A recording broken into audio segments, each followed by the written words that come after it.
Fala galera, eu sou o Fabiano Bandeira e aqui no meu canal muito Botafogo de futebol e regatas. O Glorioso empatou lá em Brasília em 2-2 com o Nova Iguaçu pelo Campeonato Carioca. O próximo jogo do Botafogo será na quarta-feira às 21h30 no Maracanã contra o Flamengo. Muita coisa precisa melhorar. Falo também sobre Damian Soares e Alan.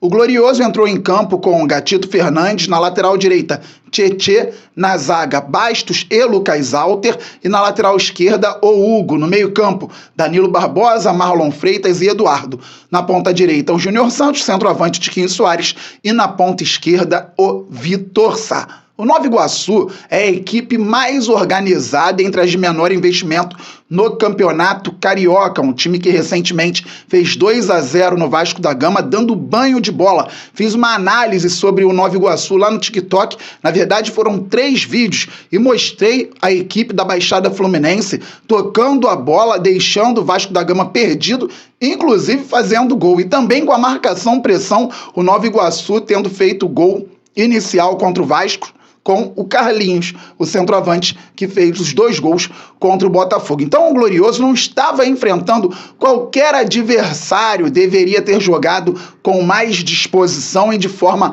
mais organizada. Não foi o que aconteceu. O Botafogo demorou a entrar no jogo e o Nova Iguaçu tentou de alguma forma surpreender, mas o Botafogo conseguiu se segurar. Depois, ações equilibradas e o Botafogo tentando tomar as rédeas da partida. Tentou atacar, mas ainda de forma desorganizada, e o Botafogo com muita dificuldade na construção. O Eduardo não estava participando efetivamente do jogo por dentro, Tiquinho Soares também com muita dificuldade, o gramado atrapalhava e o Botafogo ainda buscando o melhor entrosamento para a temporada de 2024. Veio a bola parada. Hugo, mais uma vez, sendo decisivo. Bateu a falta muito bem, fechada na cabeça do Lucas Alter, e o zagueiro do Glorioso fez 1-0. Detalhe, na rodada anterior, contra a Portuguesa, o Hugo bateu uma bola também para a área, uma falta, na verdade. Lucas Alter cabeceou e o Tiquinho Soares dominou e concluiu, fez 1-0 contra a Portuguesa. Depois, o Botafogo tomou o empate. Fomos para o intervalo com a vitória. Tiquinho Soares, passando mal, foi substituído. Entrou o Jefinho, Júnior Santos foi para dentro, Vitor Sá foi lá para o lado direito. E o Botafogo começou mal novamente o segundo tempo. O Nova Iguaçu queria jogo e o Botafogo encontrava dificuldades para atacar. Mas por conta da disposição, da volúpia do Júnior Santos, pênalti, e o Fogão fez 2-0 com o Eduardo.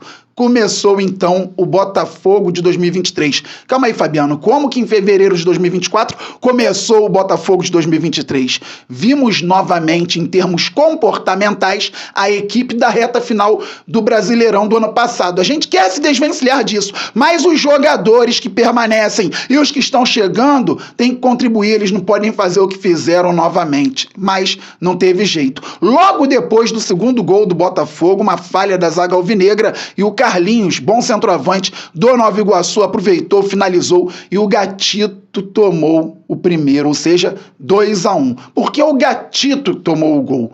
O Tiquinho tinha saído no intervalo passando mal e o John, goleiro, tinha saído ainda na primeira etapa por lesão muscular. Assim como o Jefinho, que também saiu com problemas musculares, ele que entrara no lugar do Tiquinho Soares, o John precisa ser observado e vai fazer exames aqui no Rio de Janeiro. Então, John e Jefinho saíram com dores musculares e vão ser avaliados aqui no Rio. Pois bem, galera, 2-1 para o Botafogo. E o Nova Iguaçu não ia parar, é um time organizado, é um time que quer jogo. Até adiantou muito as linhas e numa dessas o Marlon Freitas fez um lançamento, Júnior Santos levou a bola para dentro da área, esperou a saída do goleiro que fechou muito bem, Júnior Santos chutou em cima do arqueiro adversário, não fez o terceiro gol, poderia ter ampliado para o Botafogo. Entraram jogadores como o Raí e também o Newton já na lateral direita, porque o Tietê também teve problemas, passou mal antes do jogo. Então tivemos um volante que já jogou na zaga, improvisado na lateral direita. Mais uma vez, porque o Botafogo ainda não contratou um lateral direito, o time ainda está torto. O Thiago Nunes vinha jogando num sistema com 3 zagueiros, variando entre 3-4-3 e 3-5-2. Agora, por conta da absorção por parte dos outros jogadores para o que vai ser feito na temporada, ele já muda e bota o Botafogo com uma linha de 4, variando no 4-1-4-1 e 4-2-3-1. Mas o Botafogo ainda não tem um lateral direito e a Libertadores está batendo a porta. Isso é planejamento que faltou para o elenco, mesmo com ótimas contratações, como o do Luiz Henrique, do Savarino e outros jogadores que chegaram, alguns ainda podem chegar. O Kaique, volante, também entrou na partida. Pois bem, galera, 43 minutos do segundo tempo, falta lateral para o Nova Iguaçu, num lugar parecido com que o Hugo bateu a falta no primeiro tempo, culminando com o gol do Lucas Alter. Tava vendo o jogo com os amigos, falei, 43 do segundo tempo, lugar parecido. Vocês já imaginam. Não deu outra. Bola bem batida, sozinho, o Carlinhos fez o gol de empate do Nova Iguaçu. 2-2, depois de estar vencendo por 2-0, tomando um gol logo após ter feito o segundo, tomando um gol no final do jogo. Lembra ou não lembra o comportamento da equipe de 2023 na reta final do Brasileirão? É claro que lembra, e a torcida não aguenta mais isso. Esse comportamento precisa mudar. Quarta-feira tem clássico e tem Libertadores dia 21. O torcedor vai cornetar, não tem jeito. O Nova Iguaçu é organizado, é um time que venceu bem o Vasco, empatou com o Flamengo, perdeu pro Fluminense, vai brigar por classificação, vai disputar a Série D do Campeonato Brasileiro, mas não tem como estar vencendo novamente depois de tudo que aconteceu por 2-0 com a torcida fazendo festa em Brasília, tomar um gol logo depois de fazer o segundo e tomar um empate no final. Isso cansa, isso desgasta. Eu entendo que estamos em pré-temporada, é fase de testes, gramado ruim. Fabinho, então vamos falar sobre o gramado. Planejamento inadequado do Botafogo, colocar o show do Zeca Pagodinho. Botafogo tá lucrando, é campeonato carioca, que escolhesse um gramado melhor para jogar fora de casa. Fora de casa o Flamengo jogou algumas vezes e lucrou com isso. O Vasco jogou, inclusive em Brasília, e deve ter lucrado com isso. O Botafogo deveria lucrar também, tem torcida fora. Mas tem que olhar o gramado antes. Não dá para jogar futebol no gramado, com todo respeito, do Bezerrão hoje. Futebol profissional, claro. Não pode ser assim. Então, no planejamento, a questão, para mim, neste momento, não é o show. É o gramado do estádio no qual o Botafogo vai jogar.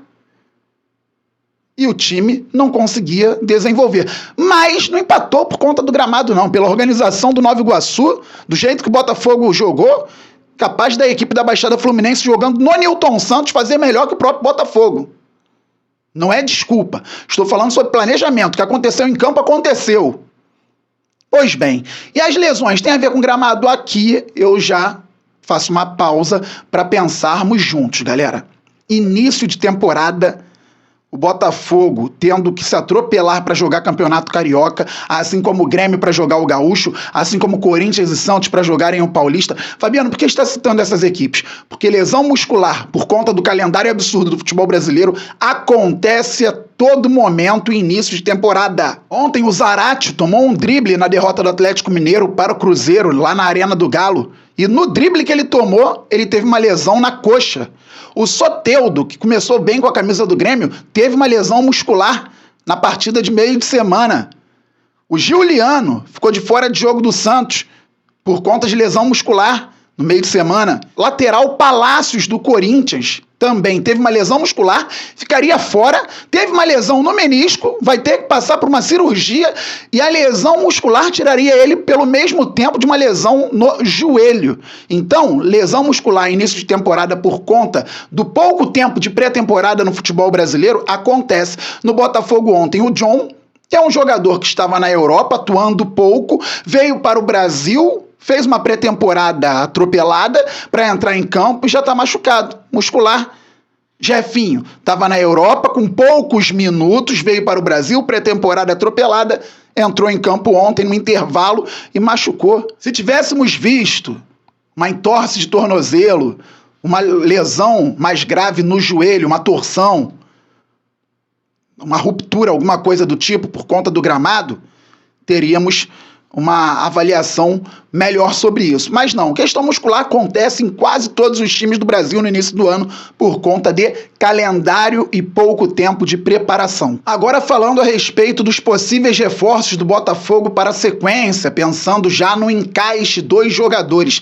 O Damian Suárez, jogador que atuava pelo Getafe da Espanha, lateral direito, uruguaio, que pode pintar em breve no Glorioso. Conheço muito pouco, vi que é um marcador e bate bastante também. Tem algumas ações ofensivas interessantes, mas preciso estudar mais. Não tive nem tempo de estudar o Damian Suárez. Mas agora eu quero um lateral direito. O mercado é escasso, as equipes passam dificuldades. Poucos times no Brasil têm laterais para o lado direito com qualidade, pouquíssimos. O Flamengo ia negociar, ou vai negociar o Mateuzinho, provavelmente não mais com o Botafogo, mas ainda tem dúvidas lá entre Varela, Wesley e outros times também têm dificuldades. O Botafogo tem que ter um lateral direito para que o treinador consiga implementar 100% o que ele pensa. E também seria muito bom o Alan fechar logo. O Botafogo bem próximo do Alan, jogador que estava atuando no Oriente Médio, já jogou em seleção brasileira, revelado pelo Vasco, joga de primeiro homem de meio campo, joga como segundo homem de meio campo também. Aí o Thiago Nunes poderia ter John no gol ou Gatito, na lateral direita o Damian Suárez, uma dupla de zaga, ele tem que olhar com critério a dupla que vai escalar, e na lateral esquerda hoje o Hugo, no meio campo Danilo Barbosa, Alan e Savarino, por exemplo, na ponta direita o Luiz Henrique, centroavante Chiquinho Soares, na ponta esquerda Vitor Sá ou Jefinho. Esse pode ser o time do Botafogo. Quando não tiver o Danilo Barbosa, o Alan pode fazer primeiro volante, o Tietchan pode fazer segundo volante, você coloca o Savarino por dentro, ou o Eduardo, ou se chegar uma contratação para o setor, o Savarino pode fazer também ponta direita, onde deve jogar o Luiz Henrique, tem o Chiquinho Soares para centroavante, na ponta esquerda o Jefinho ou o Vitor Sá. O time deve encorpar com o Alan e com o lateral direito Damian Suárez, mas o Botafogo precisa concretizar logo as negociações, porque a Libertadores está chegando. O Luiz Henrique já chega hoje ao Rio de Janeiro, amanhã começa a treinar com a equipe, não sei se vai para o Clássico contra o Flamengo na quarta-feira. Bem, Luiz Henrique entrou em campo no meio da semana passada pelo Betis, está jogando, vamos ver, ou pelo menos estava jogando até pouco tempo, vamos ver como ele chega para disputar o Campeonato Carioca e principalmente a Libertadores da América. Mas o Alan e o Damian Suárez estão muito perto do Botafogo, vamos aguardar as cenas dos próximos capítulos. E aí, com o lateral direito, com uma dupla de zaga definida, com um jogador como o Alan no meio campo, o Luiz Henrique no ataque, o Botafogo dá ao treinador o que ele pode vir a precisar para fazer um jogo mais consistente. No momento, o Botafogo ainda não entrega aquilo que se espera. E a questão não é o placar, é o desempenho, ou parte do desempenho que deveria estar evoluindo gradativamente, e o comportamento também, que aconteceu ontem, inadmissível, principalmente pelo ano passado. A gente quer esquecer, mas o time tem que deixar. A qualquer momento eu volto. Saudações alvinegras, aquele abraço. Valeu, fui!